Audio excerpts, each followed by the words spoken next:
All trees have different growth patterns on their branches. Let's take a pine tree and let's do a very simple drawing of one first. We take the trunk, put a little bit of a ground, so it looks like it's in the ground. And now let's look at the pattern of the branches. There's going to be one here, and one here.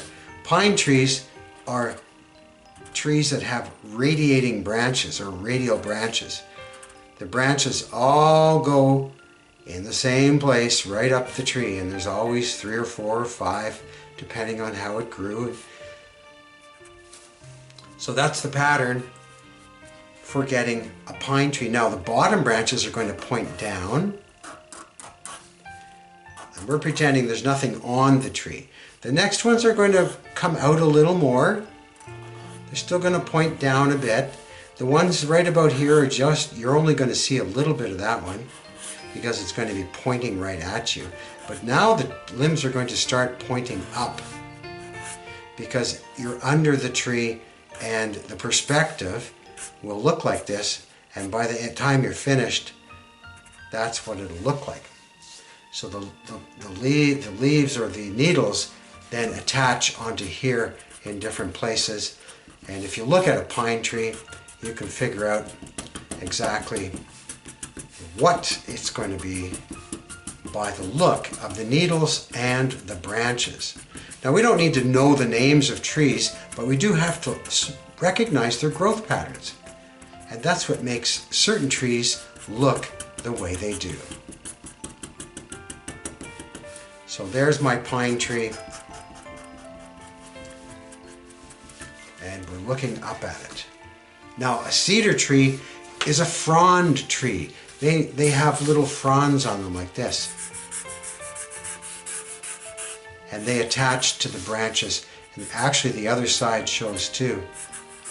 And it's usually darker, so that makes it look like it's hanging.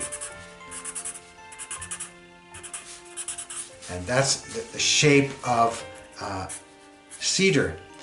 Great in the winter because the snow covers over these, and the snow usually sits on top of the branch and comes down like this. And this is a light green. So different types of trees have different types of leaves and different types of needles. Okay, here we go. Let's do some quick little trees.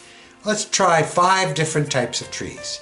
Let's try first the evergreen tree. Now, to get the evergreen tree, I want you to practice this stroke that goes back and forth like this. It's almost like a wiggle or a zigzag.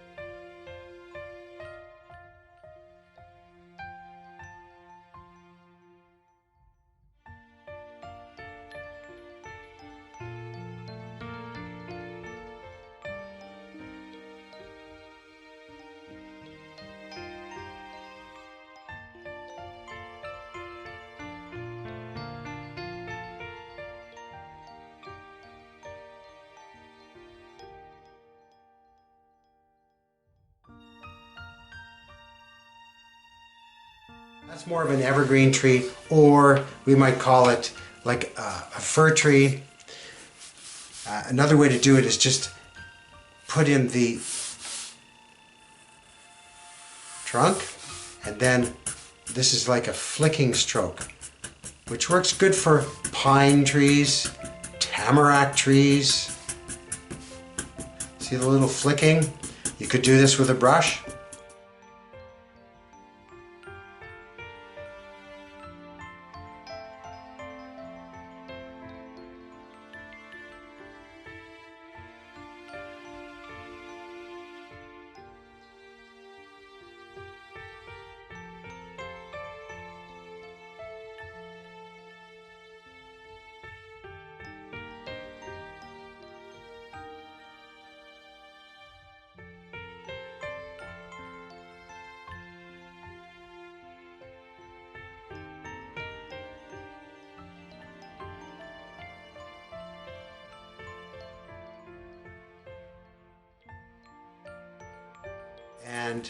but they're both evergreens. And you can add in here, you can start to add the trunk, maybe a few branches sticking out. Next one, the hemlock tree. It's a great little tree. We call it the pirate tree here because it has black spots all over it. But the hemlock tree, see the little strokes I'm using? Bends at the top. And then I'm doing this sort of a combination of this one and this one. You do a lot with the pen. So there's 3 evergreen trees. I like to stylize trees myself. I like to kind of sometimes just wiggle strokes them, make them fanciful. Always putting a center line in. So you can come up with your own design for trees. I mean, look at Dr. Seuss. I don't think his trees really exist anywhere, but they're fanciful and illustrative. Those are your evergreen trees. Let's move on.